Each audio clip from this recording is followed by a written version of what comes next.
다른 공간 복음에 비해서 요한 복음은 예수님의 운명, 예수님의 이 별세하심의 장면, 영원히 떠나가시는 장면을 매우 간략하게 기록하고 있는 특징이 있습니다. 특별히 이제 오늘 본문의 이 짧은 세 절의 본문 가운데서 예수님의 영혼이 떠나가시는 장면은 마치 38절에 있는 것처럼 성경을 응하게 하려 하사, 그러니까 예수님의 운명, 예수님이 생명이 다하시는 것을 성경이 응하는 것으로 묘사하고 있습니다. 예수님의 이제 생애는 간략하게 요약하면 요한복음에 따르면 성경대로 사셨다. 그러니까 성경에 따라서 예수님의 행동을 제한 두셨다라고 말할 수 있습니다. 예수님이 하실 수 있는 혹은 하시고자 하는 다른 것들이 있을 수도 있지만 그렇게 아니하시고 성경이 있는 대로 예수님의 행동, 예수님의 말씀, 예수님의 어떤 사역들을 한계를 지어서 그대로 하셨다라고 말할 수 있습니다. 자, 그러면 오늘 우리가 이제 성경을 읽을 때에 그럼 예수님이 보여주셨던 건 뭐냐? 요한복음에 따르면 기본적으로는 예수님이 십자가에 달리셔 있는 모습을 뭐라고 표현했냐면 이 앞부분에 쭉 나가시면은 예수님이 우리가 잘 아는 요한복음 3장에 이제 이런 표현이 나옵니다. 모세가 광야에서 뱀을 든 것 같이 인자도 들려야 하리니 이는 그를 믿는 자마다 영생을 얻게 하려 하심이니라. 예수님이 십자가에 달려 돌아가심 혹은 이제 높이 달리심 이것을 의미하는 바가 광야에서 뱀을 든 것 같이 인자도 들려야 하리니 라고 말하고 있습니다. 실상 오늘 우리들도 알고 있습니다마는 광야의 유대 백성들이 모세가 광야에서 뱀을 들었을 때에 이것이야말로 하나님이 우리들에게 주시는 구원의 방식이다 라고 말했을 때 얼마나 당황했을까요? 이 말을 믿어야 될지 말아야 될지 유대인들조차도 의심이 갔을 겁니다. 광야에서 불뱀에 물려서 사람들이 고통을 당하고 죽어가고 있는데 놋으로 뱀을 만들어서 그 뱀, 높이 들려진 장대 높이 단 놋뱀을 바라보면 살 것이다 라는 주의 말씀이 얼마나 당황스러웠을까요? 이거 이대로 따라야 할지 이거 안 따라야 될지 이 갈림길에서 그들은 믿음이라고 하는 것, 하나님의 말씀을 믿지 않으면 쳐다보기 어려웠을 것입니다. 게다가 그 이스라엘 백성들이 홍해를 건너기 전에 애굽에서 나올 때는 10번째 재앙이라고 알려져 있는 첫 번째 태어난 장자의 죽음 앞에서 이 장자의 죽음을 피해가는 방법, 그러니까 이번 재앙은 유대인이든 애굽 사람이든 모두에게 공통적으로 임하는 재앙이었어요. 그러니까 히브리인이라 한다 할지라도 혹시라도 하나님의 말씀에 따라 그들이 유월절 어린 양을 준비하지 않는다면 히브리인이라고 해도 이제는 어쩔 수 없는 거예요. 그러니까 그 이전에 있었던 개구리 혹은 나일강 물이 피로 변한다든지 하는 것들은 이거는 애굽 사람들에게만 임하는, 물론 유대 사람들도 저쪽 고센 지역에 있으면서 그 고통의 영향이 일부 있었을 수도 있겠습니다만 그래도 애굽 사람들이 집중적으로 당하는 어떤 재앙이었다면 10번째 재앙은 그렇지 않았어요.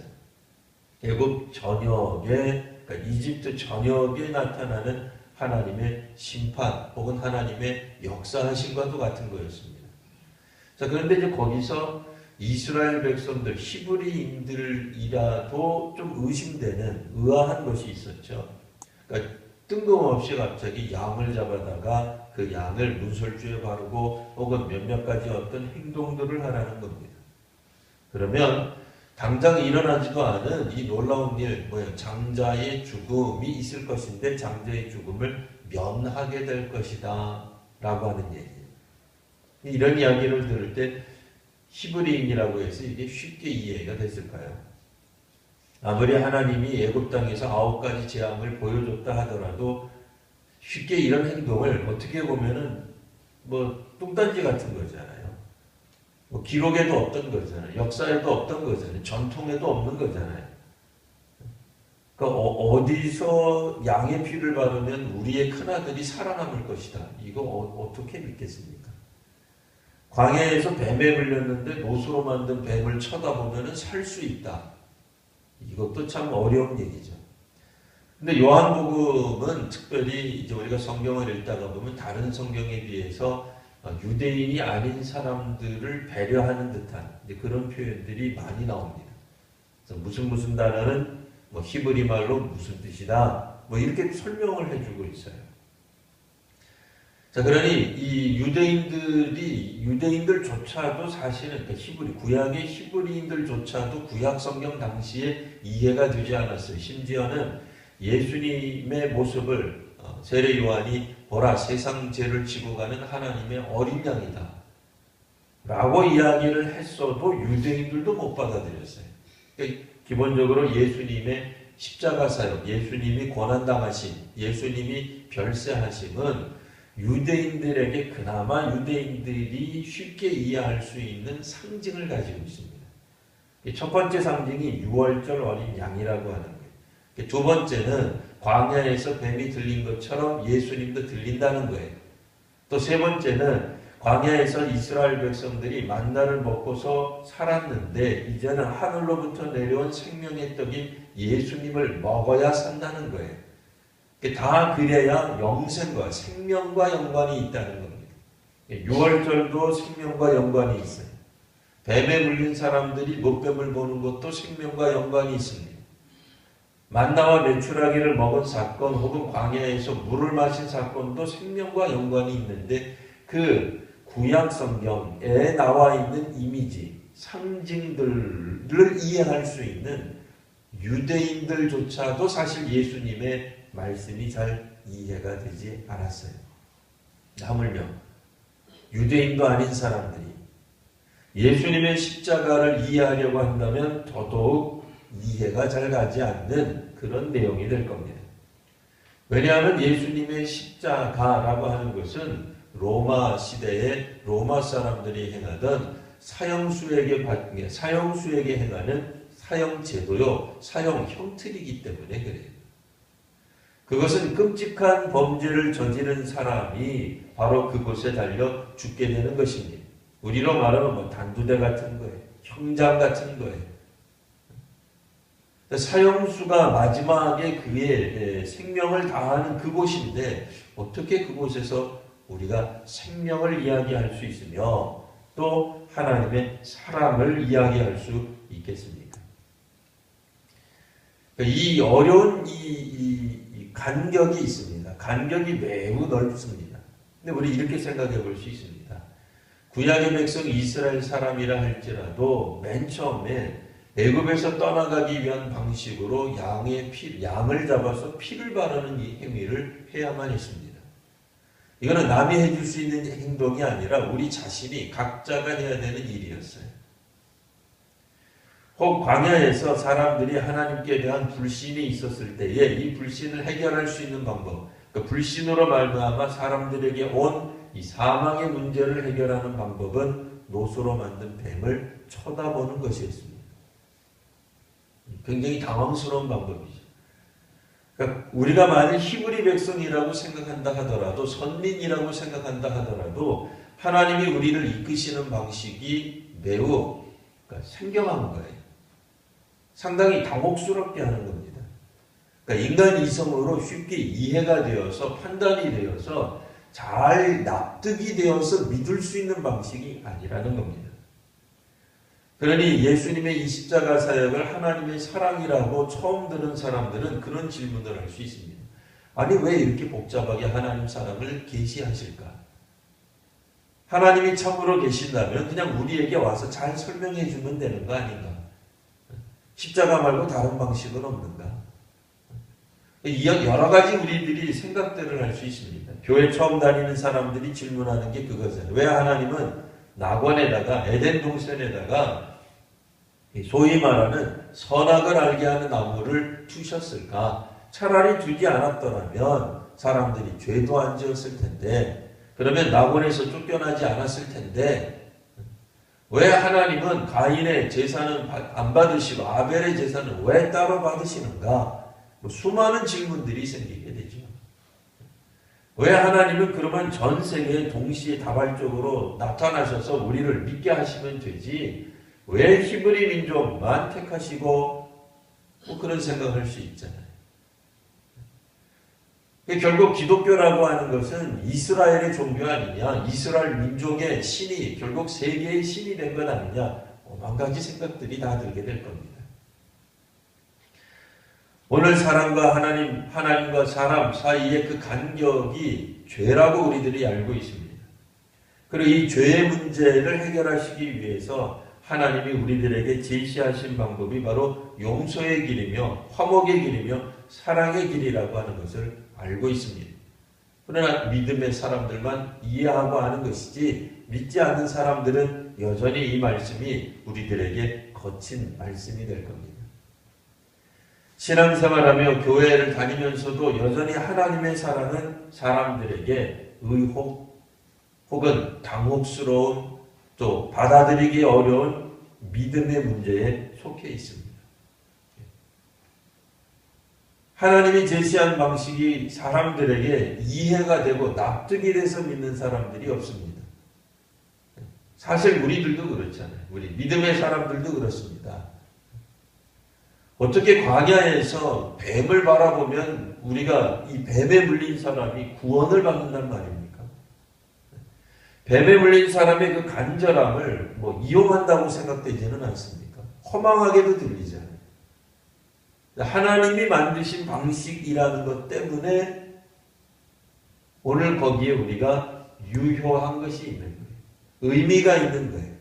예수님이 오늘 이 요한복음에 보시면 예수께서 이 모든 일을, 예수님은 이 땅에 사명을 가지고 오신 거예요. 그 사명은 다름 아니라 하나님을 이 세상에 드러내는 일입니다. 그래서 사람들로 하여금 영생을 얻도록, 하나님의 영원한 생명을 얻도록 하는 것이 바로 예수님의 사명이셨어요. 그래서 예수님은 자신이 할 수 있는 여러 가지 행동들 가능할 수 있지만, 마치 오늘 성경에 보면 성경을 응하게 하시려고, 성경이 뭡니까? 하나님의 말씀 아닙니까? 하나님의 말씀이 이루어지도록 예수님은 자신의 행동을 어떻게 보면 제한하셨다, 조종하셨다. 하나님의 말씀에 따라 자신이 따라가셨다라고 말씀하고 있는 겁니다. 예수님 스스로 나는 하늘로부터 내려온 생명의 떡이라고 말씀하셨습니다. 사람은 무엇을 먹든지 그 먹는 것으로 살아가도록 되어 있습니다. 예수님은 하나님의 말씀으로 살아가셨습니다. 여러분, 우리가 먹는 게 얼마나 인생에 있어서 중요하겠습니까? 하나님의 말씀을 우리가 먹지 않으면, 하나님의 말씀대로 살아가지 않으면 우리들에게 생명이 없는 것입니다. 먹더라도 양질의 것을 먹어야 됩니다. 부패한 음식을 먹으면 우리의 몸도 같이 문제가 생기게 되어 있습니다. 하나님의 말씀, 그러니까 신의 말씀, 그러니까 똑같은 신이 아니죠. 하나님의 말씀, 그 중에서도 순전한 하나님의 말씀이 그래서 예수님을 통해서 전해지는 게 중요합니다. 예수님 시대에 많은 종교 지도자들이 왜곡된 하나님의 말씀을 가르친 것이 문제가 되는 겁니다. 구약 성경에도 하나님의 말씀을 선포하는 이들이 있었지만 그들 중에는 거짓 선지자들이 있었습니다. 모세가 위에서 십계명을 받고 하나님의 말씀을 부여받았지만 밑에서는 아론을 중심으로 여러 사람들이 우상을 만들었던 것입니다. 하나님의 말씀이 이 땅에 선포되지 않아서가 아니라 하나님의 말씀이 왜곡되고 잘못 가르쳐지고 잘못 해석되기 때문에 문제가 심각한 겁니다. 때문에 이 땅의 교회들은, 이 땅의 하나님 백성 공동체들은, 혹은 믿지 않는 세상은 순전한 하나님의 말씀이 온전히 선포되도록 하는 일이 먼저 우선돼야 됩니다. 예수님이 성경을 응하게 하시려고 이 모든 것들이 이루어진 것을 보시고, 그러니까 하나님의 뜻대로 된 것을 보시고 라고 하는 것이 그래서 요한복음에서 매우 중요한 주제가 되는 겁니다. 이 땅의 교회들도, 믿음의 사람들에게도 하나님의 말씀이 그대로 순전하게 선포되어야 됩니다. 그런 의미에서 우리 성도님들이 기도할 때마다 목회자를 혹은 설교자를 위해 기도하는 것이 참으로 중요합니다. 설교자가 바로 서고 설교자를 통해서 하나님의 말씀이 올바로 선포되어야 됩니다. 또한 두 번째는 아무리 하나님의 말씀이 바르게 선포된다 할지라도 믿음의 사람들이 각자가 하나님의 말씀을 받지 않으면, 믿지 않으면 갈등 생기죠. 이거 믿을 수 있는 건가? 이게 진짠가? 정말 우리가 뱀에 물려서 죽어가고 있는데 노뱀을 쳐다보면 살 수 있을까라고 당혹스러운 메시지가 전파된다는 거예요. 합리적이고 이해가 되고 그럴만하다, 그럴듯하다, 그렇게 되지 않아요. 대표적으로 설교자도 그렇게 못 살면서 그렇게 사는 교회가 어디 있다고. 그거는 하나님의 성령의 능력에 충만한 사람들이나 가능한 이야기지. 그런 것들이 우리로 하여금 넘어갈 수 없게 만들죠. 나 같은 사람이 어떻게 저 말을 믿을 수 있단 말인가? 이성을 뛰어넘는 이야기들이 얼마나 많습니까? 그 강을 건너려면, 간격을 넘어서려면 믿음이 필요한 겁니다. 하나님의 말씀이 올바로 선포되고 그 말씀 따라가시니 온전히 이 땅 위에서 그것을 보여주신 이는 예수님 한 분밖에 없습니다. 설교자는 설교자 자신을 선포하는 게 아닙니다. 교회는 교회 자신의 드러난 영성을, 경건을 자랑하는 데 있지 않습니다. 경건은 이 땅 위에서 구원을 완성하고 하나님의 말씀에 온전히 순종하는 것이 경건이 아니에요. 경건은 하나님을 두려워하며 살아가는 사람들의 모습입니다. 하나님을 경외하며 살아가는 사람들의 모습입니다. 때로는 실패하지만, 때로는 절망하지만 그 가운데서도 예수께서 하신 말씀, 하나님께서 하신 말씀을 믿음으로 따라가는 사람들. 겸손함으로 따라가는 것이 경건입니다. 오늘 우리들에게는 경건이 필요합니다. 하나님의 말씀을 온전히 이루신 그 모습은 예수님에게 있어요. 그래서 오늘 우리들이 예수님을 보는 거예요. 하나님을 잡고 보는 거예요. 하나님과 하나님을 따르는 사람들의 모습에 계속해서 집중하는 거예요. 예수님이 요한복음을 통해서 보여주시는 모습은 바로 예수님조차도 하나님이 보내신 사람, 하나님이 보내신 하나님의 아들, 이 땅에 오신 빛 대신 예수님도 하나님의 말씀이 이루어지는 것을 기뻐하셨어요. 하나님의 말씀이 온전히 드러나는 거예요. 오늘 우리도 이 땅을 살아가면서 완벽한 교회는 어디에도 없습니다. 온전한 성도 어디에도 없습니다. 누구에게도 없는 것은 찾지 마십시오. 오로지 예수님에게서만 나타날 수 있는 일입니다. 우리의 믿음의 출발은 그래서 예수님이 되는 거예요. 그래서 십자가가 되는 것이고 그래서 하나님이 되는 겁니다. 십자가를 통해, 그러니까 십자가를 믿는 게 아니라 십자가를 지신 예수님을 보는 거예요. 십자가 자체가 우리에게 구원의 능력이 있지 않죠. 로마의 서형수에게 베풀어진 형틀인데 거기서 무슨 하나님의 은혜가 있어요. 그러니까 상징이 있기 때문에 십자가를 지신 예수님이 보이기 때문에 그래요. 다른 사람이 볼 때는 마치 단두대 같은 거예요. 목을 매다는 어떤 사형 형틀 같은 것이에요.